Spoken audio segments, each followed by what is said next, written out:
Yeah, hi. My name's Rowan. I'm currently in hospital with ulcerative colitis. This is the first upload for my channel, and it's not really where I was gonna start this thing, but here we are, and this is gonna be it. So, in a nutshell, I'm making this first video just because I want to relay what happened to me, because looking online, looking on YouTube, there's lots of ulcerative colitis people who upload, and I couldn't find anyone with a similar story.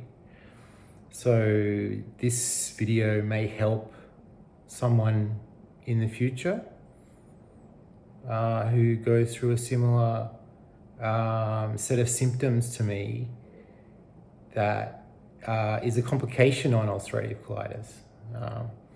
So I'll just rewind a bit, but about 6 weeks ago, approximately 6-7 weeks ago, maybe 8 now, losing track, I started having a flare, and my inflammation markers had been building over time. Previously, my colitis was well managed with Pentasa, and but those inflammation markers were creeping up, and my specialist decided to try immune suppressants, and I went on azathioprine, and within days I just reacted really badly to that. It worsened my symptoms. I was getting cramping and worse diarrhea, and so I went off that, back on Pentasa. Things never got good, but it was, like, certainly I could function, right? So like, people with ulcerative colitis know what that means. You're not healthy, but you're functional, you can do stuff. And so that went along, probably months went by, and then we tried mercaptopurine, which is another thioprine, and that, like, I was at the week 1 maybe, or week 2, like, I started getting proper bowel movements and looked like things were going okay, but then crashed and burned and got really bad, so bad that I went to emergency, and like, couldn't work. Emergency turned me away. They did, because I was worried that I was having a liver. I was worried that I was having a reaction to the drug and it was affecting my liver or something. And they did all the blood tests, and they said, "Oh no, you're okay." I saw my specialist. He put me on steroids,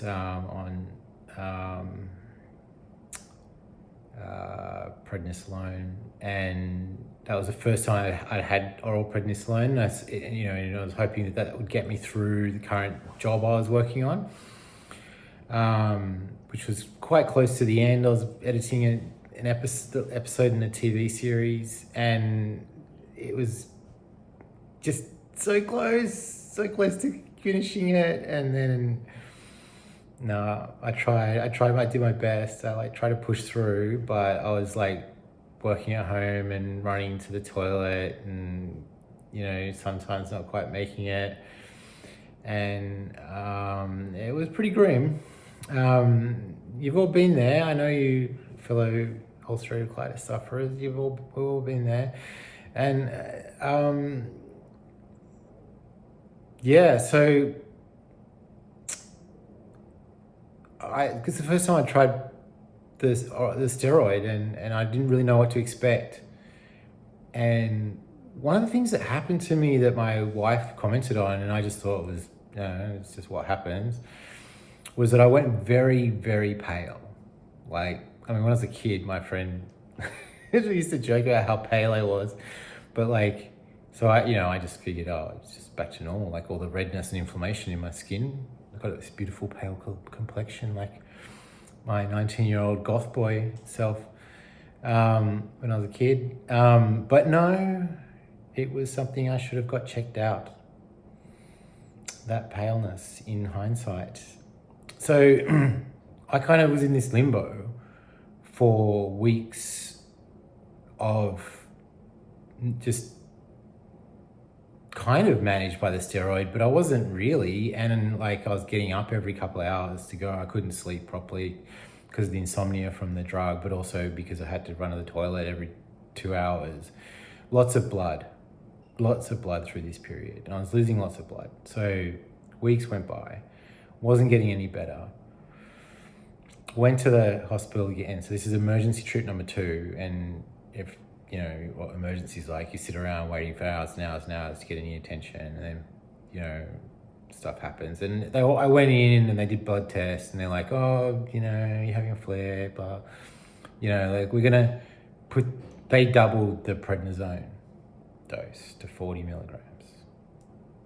So off I went home, organized it, you know, eventually got to see my specialist, and he put me on methotrexate. Okay, so I went on methotrexate and started weaning down off the prednisone. And you know, it takes 3 to 4 weeks for methotrexate to know whether it's doing anything. And I, through those weeks, you know, was similar symptoms, bloody diarrhea, like not getting any better, but this just incredible fatigue. Like I was just so, like, you know, this is the worst flare I've ever had. So I just figured it's just the regular ulcerative colitis, you know. It's like, you know, I was really pale and like, you know, I was eating. I was getting those meals in, but I just couldn't do anything. Like like a small walk. And my doc had said, you know, stay active, you know, exercise is good. And you hear lots of colitis, you know, influencers, for want of a better word, on YouTube talk about, you know, how important exercise is and stuff. But I was rooted. Like just small things were like, you know, incredibly difficult, and like I was starting to feel really guilty and weak because I couldn't help out at home, and I'm just lying around on the couch watching YouTube. And I got 2 kids and wife. My mother-in-law came to visit us, thank God, because I don't know what we'd have done without her. Yeah, and then my voice disappeared. So like I started losing my voice. I had this hoarse voice, and then like sounded like, you know, Robert Kennedy Jr. And like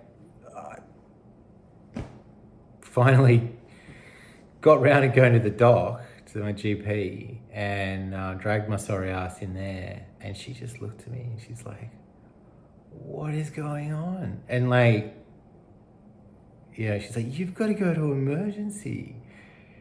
You look terrible. And I'm like, yeah, I'm having a flare, don't worry, it's all, you know, I'm on the methotrexate, we're waiting for it to work. And she's like, no, something's wrong here. Like, and so because I was tapering off the prednisone, she wanted to eliminate an Addisonian reaction, which is something that can happen to you coming off corticosteroids. You can look up Addisonian. It's life-threatening. It's something we should all know about if we're on steroids. No one told me about it. But anyway, so like, I don't think it's a common thing. It's probably pretty rare, but it's something that you need to be aware of that can happen. Anyway, she's like, we've got to eliminate this because, you know, I've seen it once before and it was missed, and like, you know, it's really dangerous. You need to go to emergency and have it eliminated as a possibility. And I was like, I really didn't want to go to fucking emergency again, because it was just like, it's such a drag, only to be like told to go home. And but not completely stupid, so I went to a cafe first and had a nice, like, delicious high fiber lunch, and then went to emergency. And went in there and waited hours and hours and hours, and they took some blood, and then, we're going to admit you. there's something not right with you. And, you know, you've got low blood hemoglobin, you've got this, blah, blah, blah. I was like, oh, okay. And so, yeah, I went in, and they didn't have any room in the gastro ward, so they've put me in oncology. And this is such an amazing stroke of luck. Like, I've been a lucky guy in my life, and this is like just one of those situations, because apparently, you know, basically I'm in Prince of Wales, but I'm in the new building. The gastro suite's in the old building, so it's an old. And apparently it's a very chaotic ward. And here, I've managed to get my own room. It's pretty much like I'm on the public health system. I don't have private health insurance because I'm a contractor. I don't have a full-time job. I don't work permanently. My income's sporadic, so I can afford the ridiculous private health insurance scam that is Australian private health insurance. And anyway, I got so lucky. I got a private room. I've got a view out to Mascot, to the planes coming and going, and stare in the distance if I need to. The staff here are amazing. The food is terrible. Hospital food. But, you know, apart from that, I'm just so grateful and fortunate to live in a country that has a public health system that is functional. Because this is not costing us anything as a family, apart from the opportunity loss of me not being able to work.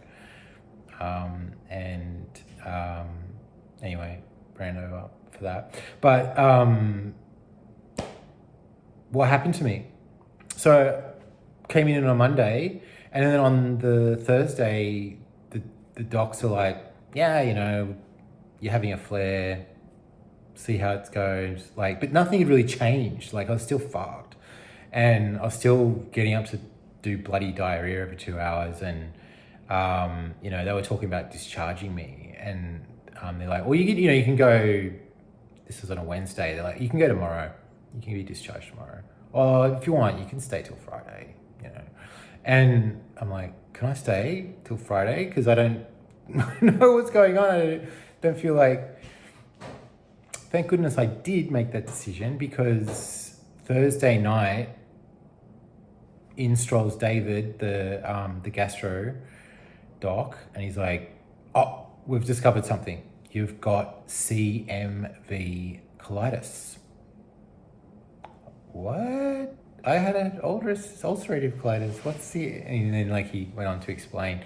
So CMV is Cytomegalovirus. Anyway, sorry, I probably effed that up. But look, it's a virus. It's in the herpes family of virus. So like a lot of that family, you catch it, it goes dormant in your cells, and it just sits there doing nothing unless you're immunocompromised at some point, HIV, or go on some steroids or some other immunosuppressants for your autoimmune disease. And then what happens? This sucker comes out and starts to run havoc. And that's what happened to me. That's what was going on. It wasn't just colitis. I was being attacked by a virus. And that's why I was so tired. That's why I was so run down, and why even with all these treatments that I was having for the ulcerative colitis, it wasn't getting better.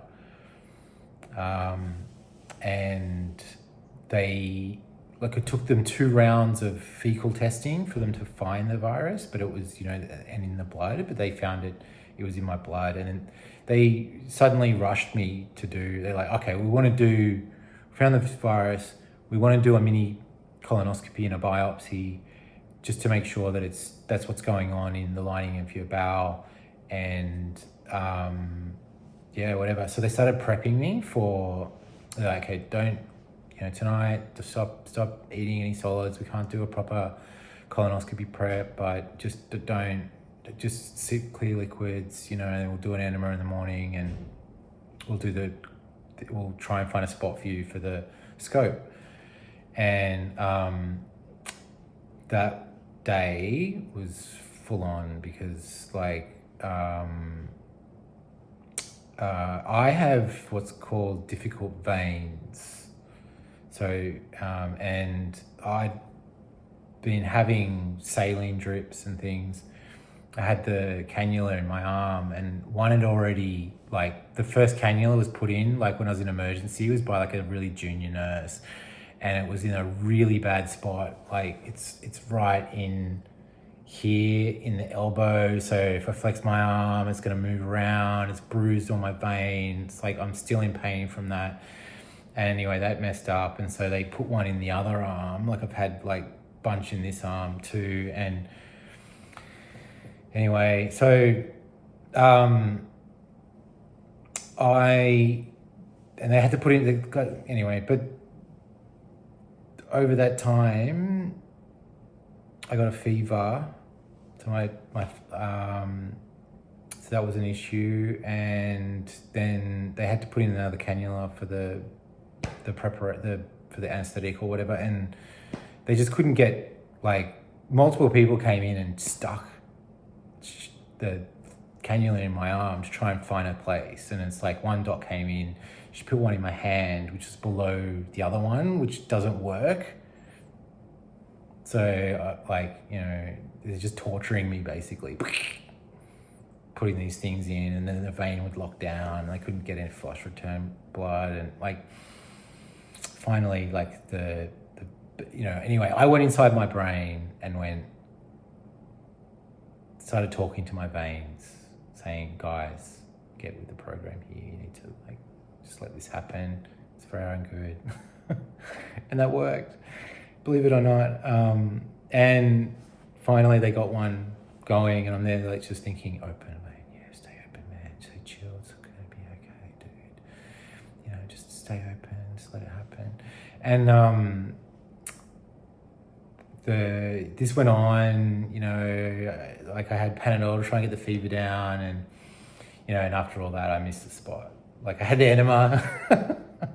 I got the joy of having the enema. And yeah, and then, like, missed the spot, and like, oh well. So what did they do? Oh yeah, that's right. Probably skipped a bit. One of the things that they were giving me in the cannula, the cannula was for an antiviral. So that's how you treat the CMV. They treat the CMV with an antiviral, and it's pretty full-on stuff. It's a cytotoxic compound, so it has special handling procedures for the staff that administer it, because it's a liquid. If it split out and got in people's eyes and stuff, it would fuck them up. And so they have to wear special gloves. They've got the orange gloves and the pink. They have a special coloured trolley, and they do stuff and put it in. Yeah, so I missed the procedure, went through a couple of rounds of these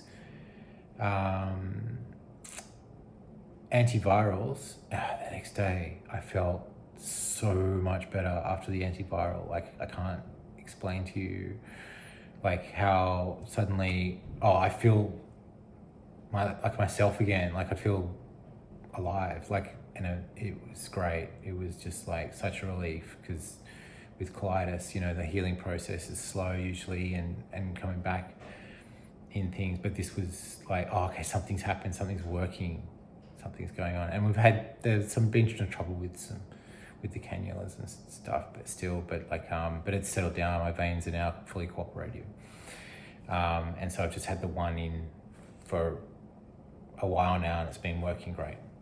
And I highly recommend this. Just something I've picked up from hypnosis and things. It's like, your body is its own thing, and it's a little bit compartmentalized. That's what I'm trying to say. So, and the self-talk that you have can affect your body, right? So, you know, and it's not mind over matter. It's not, like, it's just like, it's just communication with yourself, you know. Self-talk is important. We know that psychologically. But, and people in different situations, you guys know it. You know how important self-talk is.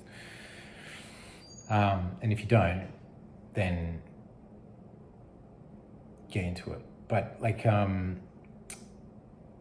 just be aware of this thing. So CMV, right? CMV, cytomegalovirus. And this particular set of symptoms, it's colitis, so it's still the same thing. You're bleeding, ulcers from your bowel, but this is the virus working, right? It's not your immune system attacking, or not just, because that's probably happening too, but it's this virus that is cracking on,